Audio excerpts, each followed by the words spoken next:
అందరికీ నమస్కారం అండి. Welcome to Venkata Siri channel. ఈ వీడియోని ఎక్కడ కూడా స్కిప్ చేయకుండా ఎండింగ్ వరకు కాస్త సమయాన్ని కేటాయించి చూడండి.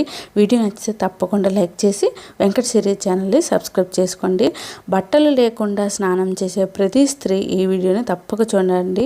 నగ్నంగా స్నానం చేసే ప్రతి స్త్రీ కోసం పరమేశ్వరుడు పార్వతీదేవికి చెప్పిన రహస్యం. ఇప్పుడు మనం చెప్పుకునే విషయాలు చాలా జ్ఞానవర్ధకమైనవి.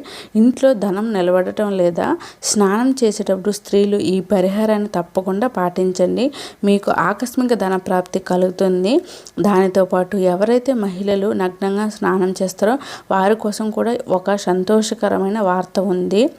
ఒకసారి పరమేశ్వరుడు పార్వతీదేవితో కలిసి హరిద్వార్లో సంచరిస్తూ ఉన్నాడు. అప్పుడు పార్వతీదేవి చూసేసరికి మనుషులందరూ కూడా గంగా నదిలో స్నానం చేసి హరహర గంగే హరహర గంగే అంటూ ఉన్నారు.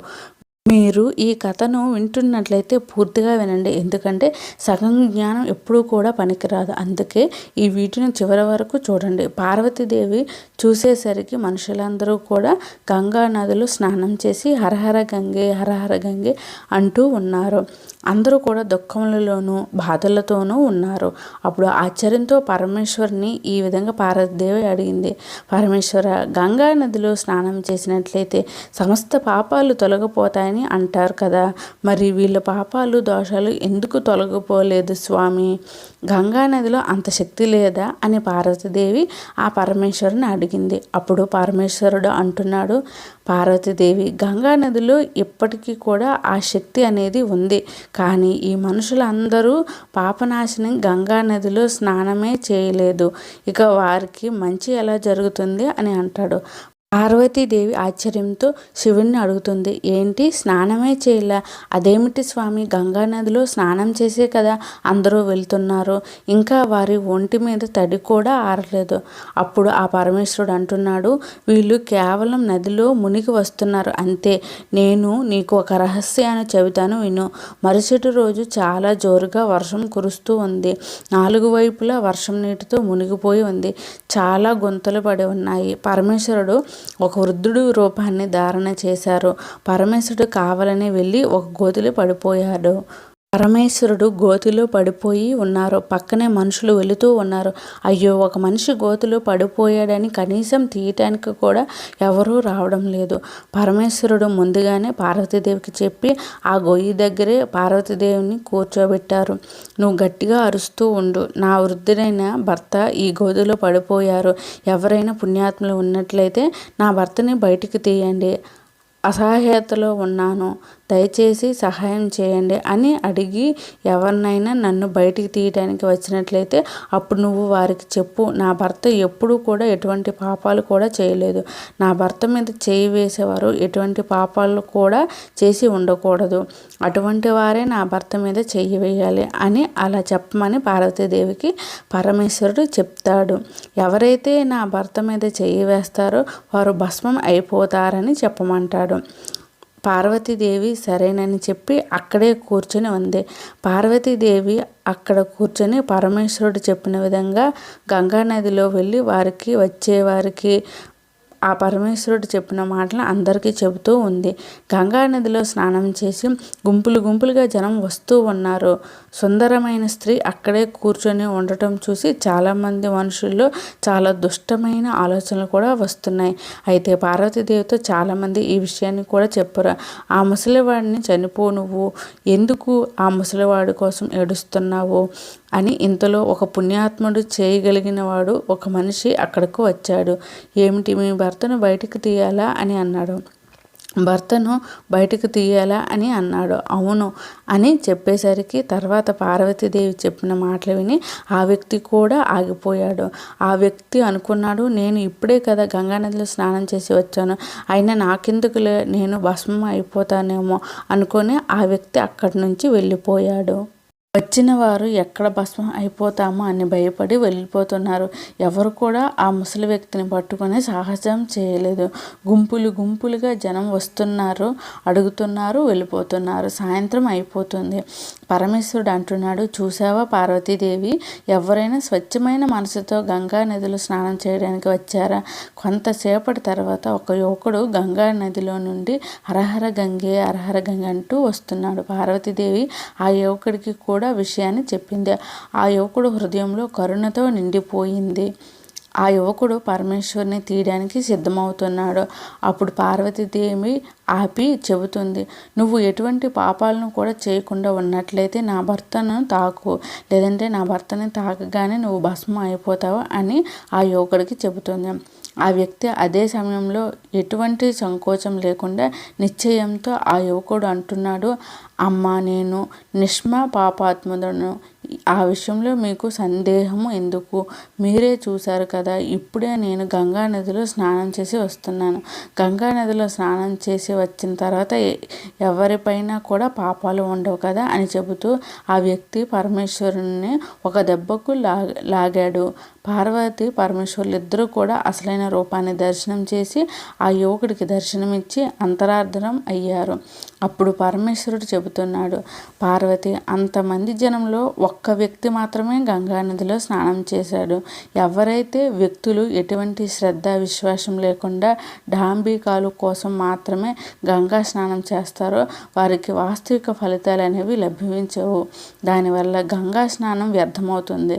భక్తి శ్రద్ధలతో స్నానం చేయడం వలన చాలా పుణ్యాలు కలుగుతాయి. తర్వాత పరమేశ్వరుడు పార్వతీదేవితో చెబుతున్నాడు, నేను నీకు ఇప్పుడు 12 మాటలను చెబుతాను. ఎవరైతే మనసులో స్నానం చేసేటప్పుడు ఈ 12 విషయాలను కూడా పాటిస్తారో వారు ఎప్పుడూ కూడా దుఃఖాన్ని అనుభవించరు. వారి ఇంట్లో ఎప్పుడూ కూడా లక్ష్మీదేవి స్థిర నివాసం ఉంటుంది. వారి ఇంట్లోకి అపారమైన ధన సంపదలు వస్తాయి. ఆ ఇంట్లో ఎప్పుడూ కూడా గొడవలు అనేవి జరగవు. వారి కుటుంబం చాలా సంతోషంగా జీవితాన్ని గడుపుతుంది. అప్పుడు పార్వతీదేవి ఆ 12 విషయాల గురించి పరమేశ్వరుని అడుగుతుంది. దాని తర్వాత ఆ పరమేశ్వరుడు ఆ 12 విషయాలు చెప్పడం ప్రారంభించారు. పార్వతీదేవి చాలా శ్రద్ధతో విషయాలను వింటూ ఉండే. ఈ 12 విషయాలను మీరు కూడా ధ్యాస పెట్టి వినండి. ఈ 12 విషయాలు చెప్పిన తర్వాత మీకు ఇంకొక విషయాన్ని కూడా చెబుతాను. పరమేశ్వరుడు పార్వతీదేవికి చెబుతూ ఉన్నారు, స్నానం చేయడం వలన శరీరము నిరోగిగా ఉంటుంది, మనసు ప్రశాంతంగా ఉంటుంది. స్నానం చేయడం వల్ల ముఖంలో కాంతి, శరీర ఆకర్షణ కూడా పెరుగుతుంది. ప్రతినిత్యం కూడా ఒక నియమంలాగా కొన్ని విషయాలపై శ్రద్ధ పెట్టినట్లయితే చాలా లాభాలునైతే పొందవచ్చు. స్నానం చేసేటప్పుడు ఈ విషయాలపై కూడా తప్పకుండా ధ్యాస పెట్టాలి. మనం ఇప్పుడు దాని గురించే తెలుసుకుందాం. పరమేశ్వరుడు పార్వతీదేవికి ఇలా చెబుతూ ఉన్నాడు, స్నానం చేసిన తర్వాతే మనుషులు పూజాది కార్యక్రమాలు చేసుకునే యోగ్యతని పొందుతారు. అందువలన ఉదయాన్నే స్నానం చేయాలి. శాస్త్రాల్లో చెప్పబడింది, స్నానం చేయడం వలన ఈ 10 సద్గుణాలు కూడా లభిస్తాయి. అవి రూపం, తేజస్సు, పవిత్రత, ఆయుష్, ఆరోగ్యం, మేధాశక్తి, లక్ష్మి, ధనం, శ్రేయస్సు, గౌరవం. ఇవన్నీ కావాలనుకునే వారు ప్రతి ఋతువులోనూ ప్రతిరోజు స్నానం చేయాలి. ఉదయాన్నే స్నానం చేయడం వలన పాపాలన్నీ నశిస్తాయి, ఇంకా పుణ్యం కూడా లభిస్తుందని శాస్త్రాలు చెప్పబడింది. ఉదయాన్నం స్నానం చేసే వారి దగ్గర సకారాత్మక శక్తి అనునవి పుష్కలంగా ఉంటాయి. అందువలనే ఉదయాన్నే తప్పకుండా స్నానం చేయాలి. ఉదయాన్నే స్నానం చేసే వారి దగ్గర నకారాత్మక శక్తులు అనేవి నిలబడవు. అందువలనే ఉదయాన్నే స్నానం చేయడం అనేది చాలా చాలా అవసరం.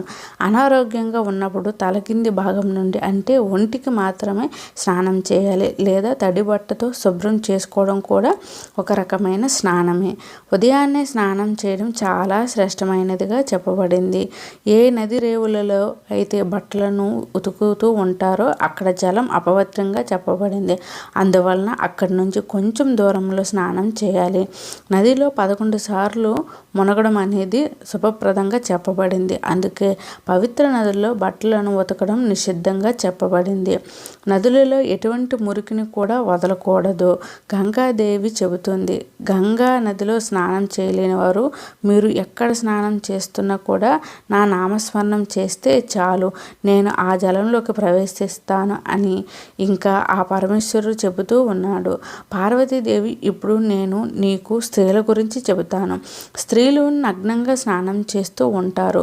హిందూ ధర్మాలు శాస్త్రాల్లో ప్రతి విషయంలోనూ చాలా నియమాలు చెప్పబడ్డాయి. ఆ నియమాలలో ఒకటే స్నానం గురించి చెప్పబడింది. ఏ వ్యక్తి అయితే శాస్త్రాల్లో చెప్పబడే నియమాలను పాటిస్తారో వారి ఇంట్లో ధన సమృద్ధి అనేది అధికంగా ఉంటుంది. కుటుంబంలో సంతోషం ఉంటుంది. దానితో పాటు అపార సంపదలు వస్తాయి. లక్ష్మీదేవి ప్రసన్నం చెందుతుంది. మన శాస్త్రాల్లో చాలా విషయాలు రాయబడ్డాయి. వాటిని మనం ఒక నియమం ప్రకారం పాటించినట్లయితే వాటికి కారణాలు ఏమిటి అనే విషయాన్ని చెప్పలేము. కానీ అటువంటి నియమాల్లో ఒకటి మనం ఇప్పుడు చెప్పుకుందాం. నగ్నంగా స్నానం చేయడం మీరు ఇంట్లో పెద్దవాళ్ళు చెబితే వినే ఉంటారు, ఎప్పుడు కూడా నగ్నంగా స్నానం చేయకూడదు అని. మనం పౌరాణిక కథల ప్రకారం చూసిన నిర్వస్త్రంగా స్నానం చేయటానికి సంబంధించిన కొన్ని విషయాలు కృష్ణుడితో సంబంధం కలిగి ఉన్నాయి. పౌరాణిక కథల అనుసారము ఒకసారి గోపికలు సరోవరంలో స్నానాన్ని చేస్తూ ఉండగా వారు నిర్వస్త్రాలై ఉన్నారు. అప్పుడు శ్రీకృష్ణ వారందరి వస్త్రాలు కూడా దాచేశారు. అప్పుడు గోపికలు వారి వస్త్రాలను ఇవ్వమని ప్రార్థన చేశారు. అప్పుడు శ్రీకృష్ణుడు వారికి చెప్పారు, ఎక్కడ కూడా నిర్వస్త్రంగా స్నానం చేయకూడదు అని. దానివలన జలం యొక్క దేవుడు వర్ణుడు అవమానించినట్లు అవుతుంది. అందువలన మీరు ఎప్పుడూ కూడా నిర్వస్త్రంగా స్నానం చేయకూడదని శ్రీకృష్ణుడు సలహా ఇచ్చాడు. కానీ మీరు స్నానం చేసేటప్పుడు ఈ విషయాన్ని కదా ఆలోచిస్తారు, తలుపులు వేసుకొని గదిలో ఉన్నాం కదా, మనల్ని ఎవరు చూస్తారు అని అలా ఆలోచించడం చాలా తప్పు. ఆ పరమేశ్వరుడు ప్రతి స్థానం నుండి చూస్తూనే ఉంటాడు. మీరు నిర్వస్త్రులై స్నానం చేసినట్లయితే అది వరుణులు దేవుణ్ణి అవమానించినట్టుగా అవుతుంది. నిర్వస్త్రంగా స్నానం చేయడం వలన మీకు పాపం కలుగుతుంది, ఆర్థిక సమస్యలు అనేవి వస్తాయి. అలాగే మీరు నిర్వస్త్రంగా స్నానం చేసినట్లయితే మీలో నకారాత్మక శక్తులు అనేవి ప్రవేశిస్తాయి. మీ మానసిక పరిస్థితి కూడా నకారాత్మకంగా మారుతుంది. మీరు స్నానం చేసేటప్పుడు ఏదో ఒక వస్త్రాన్ని ధరించండి. నిర్వస్త్రంగా మాత్రం స్నానాన్ని అస్సలు చేయకండి. నిర్వస్త్రంగా స్నానం చేయడం వల్ల సకారాత్మక శక్తులు ఏవైతే ఉంటాయో అవన్నీ కూడా మీ నుండి బయటకు వెళ్ళిపోతాయి. దాని ప్రభావం మీ శరీరంతో పాటు మీ మనస్సు, మెదడు మీద కూడా ప్రభావం పడుతుంది. గరుడ పురాణం ప్రకారం మీ పితృదేవతలు కానీ మరణించిన వారు కానీ మీ చుట్టుపక్కలే ఉంటారు. మీరు నిర్వస్త్రులై స్నానం చేసినట్లయితే మీకు పితృదోషం కూడా తగులుతుంది. అలా స్నానం చేయడం వల్ల మీ పితృదేవతలకు తృప్తి లభించదు. అది ఇంట్లో పితృదోషానికి కారణమవుతుంది. వారు ఆ వస్త్రాల నుండి జారిన నీటిని తాగుతారు. వారికి దాని ద్వారా తృప్తి లభిస్తుంది. నిర్వస్త్రంగా స్నానం చేయడం వలన పితృదేవతలకు కోపం వస్తుంది. అందువలన మనిషి చాలా ఇబ్బందులు ఎదుర్కోవాల్సి వస్తుంది. ఎప్పుడు కూడా నగ్నంగా స్నానం అస్సలు చేయకూడదు. పురాణాల ప్రకారం స్నానం చేయబడిన నీరు పితృదేవతలకు సమర్పించబడుతుంది. మీరు పితృదేవతలు ఎదురు నిర్వస్త్రులై స్నానం చేసినట్లయితే లక్ష్మీదేవి వారిపై కోపాన్ని తెచ్చుకుంటుంది. దానివల్ల మీ జాతక చక్రంలో ఉన్న ధన యోగ్యతను కోల్పోతారు, ఇబ్బందుల్లో పడతారు. ఈ కారణాల వల్ల నగ్నంగా స్నానం చేయకూడదని సలహాలు చెబుతున్నారు మన పెద్దలు. మన పెద్దలే కాదు, శాస్త్రాలు కూడా ఈ విషయం గురించి చాలా స్పష్టంగా చెప్పబడింది. ఈ వీడియో కనుక మీకు నచ్చినట్లయితే తప్పకుండా లైక్ చేయండి. వెంకట సిరి ఛానల్ని సబ్స్క్రైబ్ చేసుకోండి. Thanks for watching.